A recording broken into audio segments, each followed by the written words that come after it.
Assalamualaikum warahmatullahi wabarakatuh. Bersama gua Beni Anggara. Selamat datang di Alkisah. Sebelumnya gua ucapkan banyak terima kasih buat kalian yang sudah mengklik video ini. Semoga kita semua selalu diberi kesehatan dan dimudahkan segala urusannya. Seperti biasa di video kali ini gua akan sedikit menceritakan cerita-cerita horor yang cukup melegenda dari Indonesia. Buat kalian yang penasaran, simak dan tonton videonya sampai habis.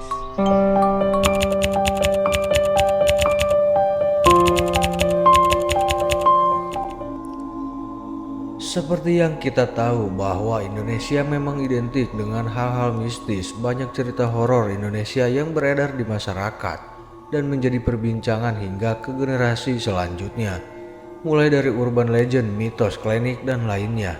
Jadi jangan heran kalau ada banyak cerita seram yang bisa kamu temukan di Indonesia.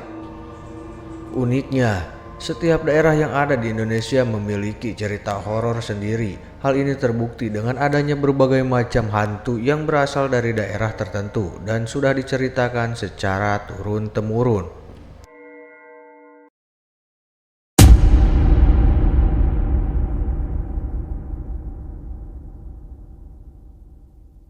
Si Manis Jembatan Ancol. Cerita horor Indonesia yang pertama adalah Si Manis Jembatan Ancol. Bagi kamu yang besar di tahun 90-an, tidak asing mendengar cerita sesosok wanita muda yang ditemukan tewas di kawasan Ancol.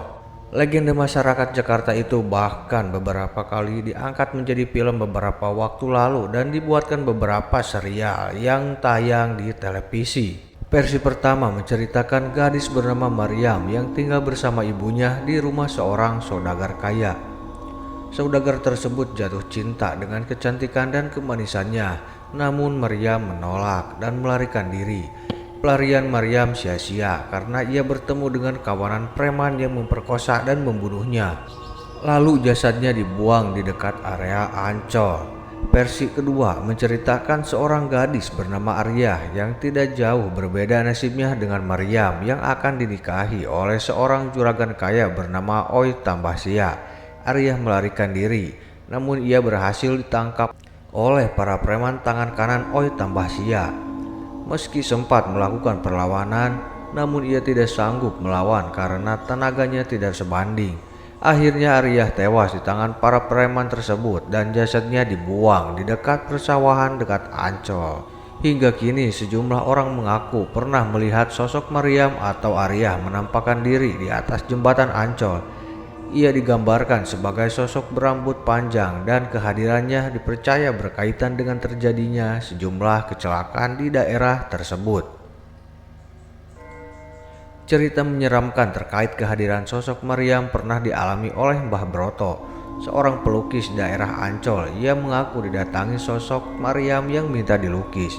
Namun belum selesai ia melukis, sosok tersebut hilang. Mbah Broto sempat mengejar dan menemukannya, tetapi yang dia lihat justru tubuh wanita itu seperti terbang melayang dari kejauhan.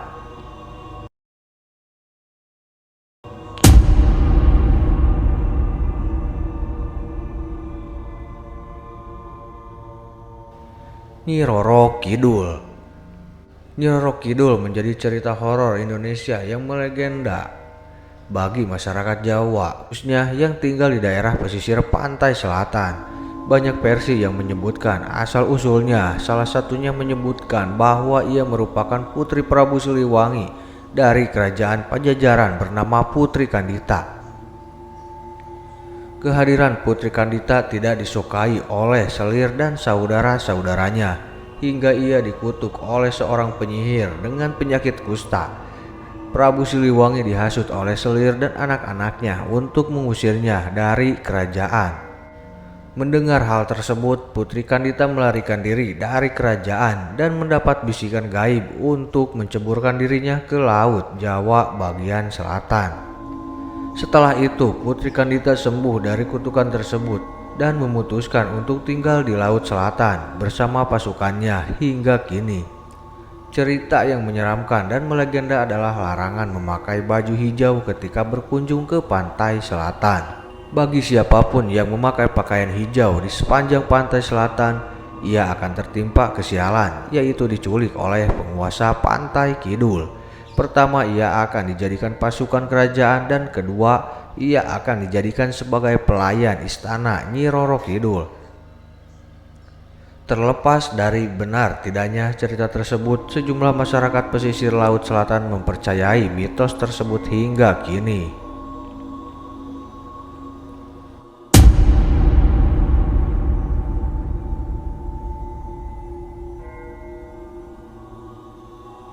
Pasar hantu di Gunung Lawu.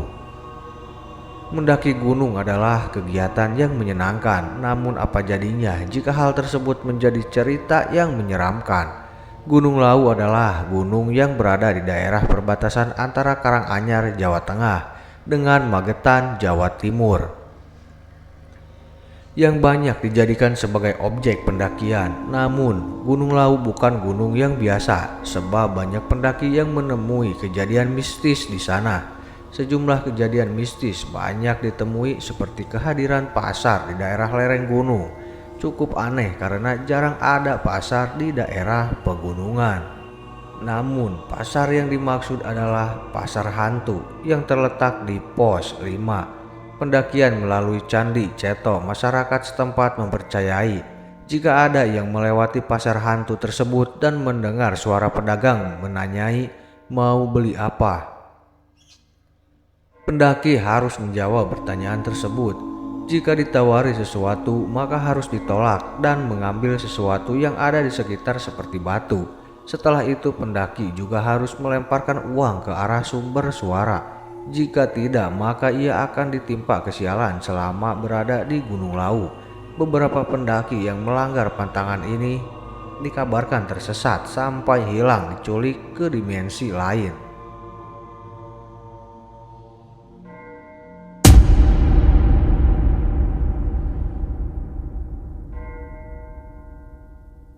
Wewe Gombel adalah cerita hantu Indonesia tertua yang masih ada sampai saat ini. Hantu ini oleh masyarakat dipercaya sebagai wanita yang bunuh diri setelah sebelumnya membunuh suaminya. Wanita itu tidak bisa memberikan keturunan sehingga suaminya selingkuh dengan wanita lain, yang membuatnya tidak berpikir panjang untuk membunuhnya. Ia dipercaya berasal dari daerah Gombel, Semarang, yang dulunya dijadikan sebagai tempat pembunuhan pada masa penjajahan. Waktu kedatangan Wewe Gombel biasanya menjelang maghrib, di mana ia akan menculik anak-anak yang berada di luar rumah. Anak-anak tersebut akan dibawa ke alam lain karena dianggap tidak mempunyai rumah. Dari mitos tersebut, orang tua suka melarang anaknya untuk bepergian keluar rumah ketika waktu maghrib karena bisa diculik oleh Wewe Gombel. Namun, di balik itu, mitos tersebut tersimpan pesan kepada orang tua agar selalu mengawasi dan memperhatikan anak-anaknya untuk tidak berpergian ke tempat yang berbahaya.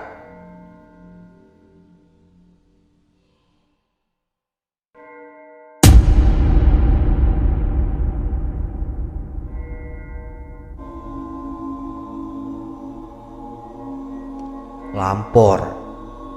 Cerita mistik menjelang maghrib juga beredar luas di kalangan masyarakat Kabupaten Temanggung, Jawa Tengah. Beberapa waktu lalu, pengguna TikTok diramai membicarakan urban legend bernama Lampor. Oleh beberapa masyarakat, Lampor dipercaya sebagai hantu yang membawa keranda terbang yang datang untuk menjemput orang-orang. Sosoknya datang menjelang maghrib. Karena itulah masyarakat Temanggung memilih tinggal di dalam rumah daripada beraktivitas di luar. Ketika diculik Lampor, korbannya tidak akan bisa kembali. Meskipun bisa kembali dengan selamat, namun mereka akan menjadi linglung atau gila. Kehadirannya ditandai dengan datangnya angin kencang yang berhembus dari arah selatan. Cerita mistis tentang Lampor beberapa waktu yang lalu sempat diangkat menjadi film dengan dibungkus cerita yang menyeramkan mengenai sosok Lampor. Lampor digambarkan sebagai sosok berbadan besar berwarna hitam dengan keranda yang terbang di belakangnya.